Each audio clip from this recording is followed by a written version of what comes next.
The Rise and Fall of Nokia. Title: The company that connected the world, then lost everything. Have you ever wondered how a company that once ruled the entire mobile phone industry could disappear from the spotlight almost overnight? Welcome to Hidden Chapters. In case you're new here, kindly hit the subscribe button and follow us for more. There was a time when almost everyone either owned a Nokia phone or knew someone who did. It didn't matter whether you lived in New York, London, Lagos, Mumbai, or Beijing. Chances are, the first mobile phone you ever touched had the word Nokia printed across the front. It wasn't just another electronics company. For years, Nokia was the mobile phone industry. It created devices that seemed impossible to break. Phones that survived drops, floods, and years of everyday use. Phones whose batteries lasted nearly a week on a single charge. Phones trusted by students, business executives, taxi drivers, parents, and even world leaders. At its peak, Nokia wasn't simply winning the race. It was so far ahead that almost no one believed it could ever lose. But then something happened. A small group of competitors saw the future before Nokia did. Within just a few years, the company that once controlled nearly half of the global mobile phone market found itself struggling to survive. The question is, how does a company go from being the king of an industry to becoming a warning sign taught in business schools around the world? This is the hidden chapter of Nokia, and it's one of the greatest business stories ever told. Ironically, Nokia didn't begin as a technology company. It wasn't founded to build phones, or computers, or even electronics. Its story began in 1865, deep inside the forests of Finland. An engineer named Frederick Idestam established a paper mill beside a river whose powerful current supplied the energy needed to operate the factory. Business was good, and before long, he opened a second mill near a small Finnish town called Nokia. Eventually, the company adopted the town's name. For decades, Nokia had nothing to do with communication technology. It manufactured paper products, rubber boots, tires, industrial cables, and electrical equipment. If someone had told its founders that one day their company would become the world's largest mobile phone manufacturer, they probably would have laughed. But history often moves in unexpected directions. By the late 20th century, the world was changing. Computers were becoming more powerful. Communication networks were expanding. Wireless technology was improving. Nokia's leadership recognized that the future would belong to companies that embraced electronics. Instead of clinging to its traditional businesses, Nokia made a bold decision. It sold many of its older divisions and focused almost entirely on telecommunications. It was a risky move. If it failed, the company could disappear. If it succeeded, it could reshape the future. The gamble paid off. Throughout the 1980s and early 1990s, mobile phones were transforming from luxury items into everyday tools. Most early mobile phones were enormous, heavy, expensive. They looked more like military equipment than something you could carry in your pocket. Nokia saw an opportunity. Rather than making phones only for wealthy executives, it wanted to make mobile communication available to ordinary people. Its engineers focused on something simple: make phones smaller, make them reliable, make them easy to use. Those ideas changed everything. In 1992, Nokia introduced one of its first GSM phones. It wasn't flashy, but it worked. The sound quality was excellent. The battery lasted longer than many competitors. The design was clean and practical. Customers loved it. Over the next decade, Nokia released one successful model after another. The Nokia 2110, the Nokia 3210, the Nokia 3310. Each one became a cultural phenomenon. The Nokia 3310 in particular became legendary. It earned a reputation for being nearly indestructible. People joked that if you dropped a Nokia, the floor would crack before the phone did. Although exaggerated, the joke reflected something important. People trusted Nokia. His phones simply worked. That trust became one of the company's greatest strengths. At the same time, Nokia expanded aggressively across the globe. Its phones reached villages with little infrastructure and major cities alike. For millions of people, Nokia represented their very first connection to the outside world. Families stayed in touch. Businesses grew. Friendships flourished. Entire communities became connected because of devices built by one company. By the late 1990s, Nokia was growing at an astonishing pace. Its iconic ringtone echoed everywhere. Its slogan, "Connecting People," became one of the most recognizable marketing messages in history. Then came the year 2000. Nokia wasn't just leading the industry, it dominated it. The company controlled nearly 40% of the global mobile phone market. That number is almost unimaginable today.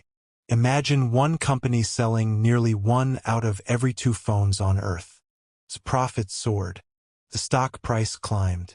Employees felt unstoppable. Competitors struggled to keep up. Success can be a wonderful thing, but it can also become dangerous. Because when a company wins for too long, it sometimes begins to believe that the future will always look like the past. Inside Nokia, confidence slowly became complacency. Executives believed customers would continue buying traditional mobile phones for many years.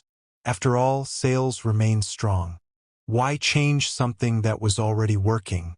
But while Nokia celebrated its dominance, another revolution was quietly taking shape.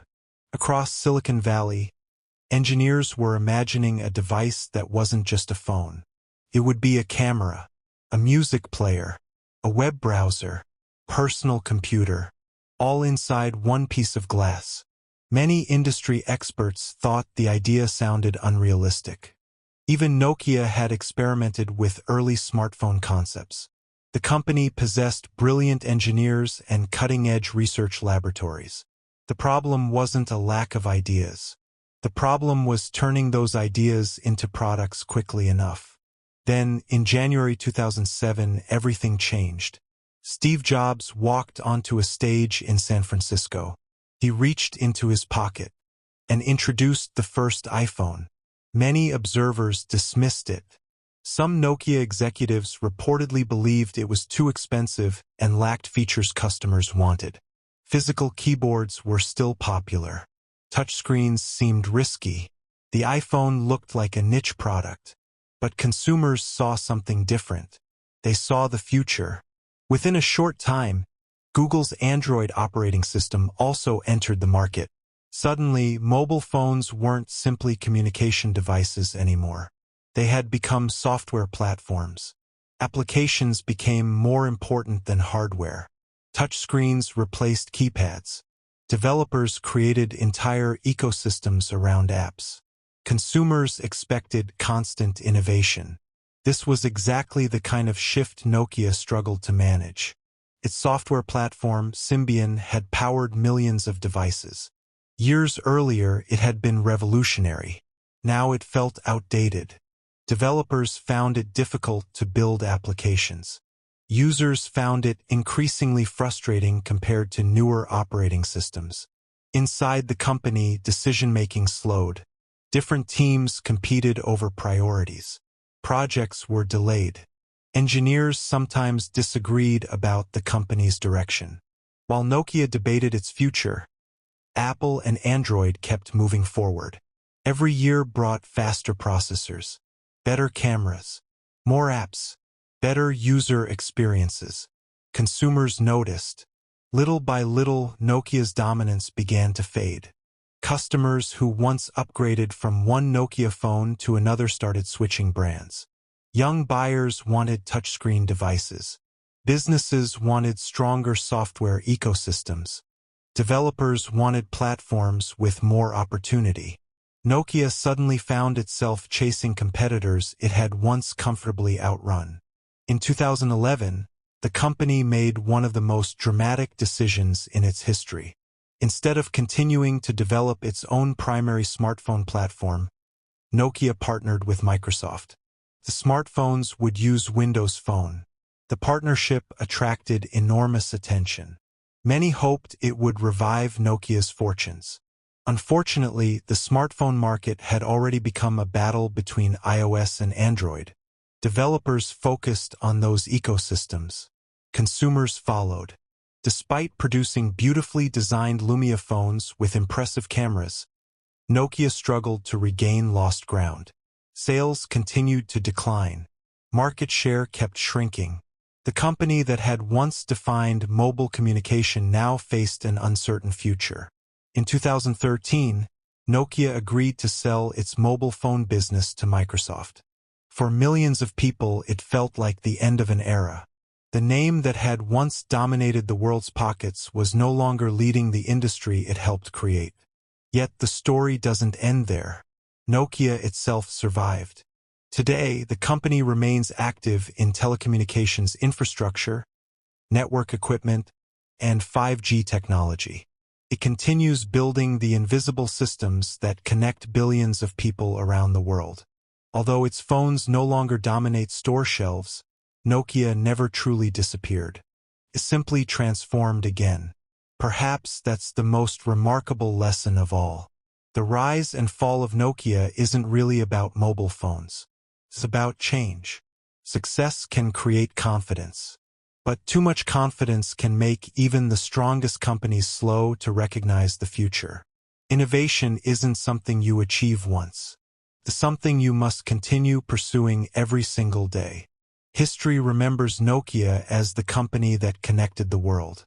But it also remembers it as a reminder that no leader stays on top forever. In business, yesterday's victories never guarantee tomorrow's success. The companies that survive aren't always the biggest. They're the ones willing to reinvent themselves before the world forces them to. And maybe that's the hidden chapter we should all remember. Because sometimes the greatest danger isn't competition. It's believing you've already won. Subscribe for more.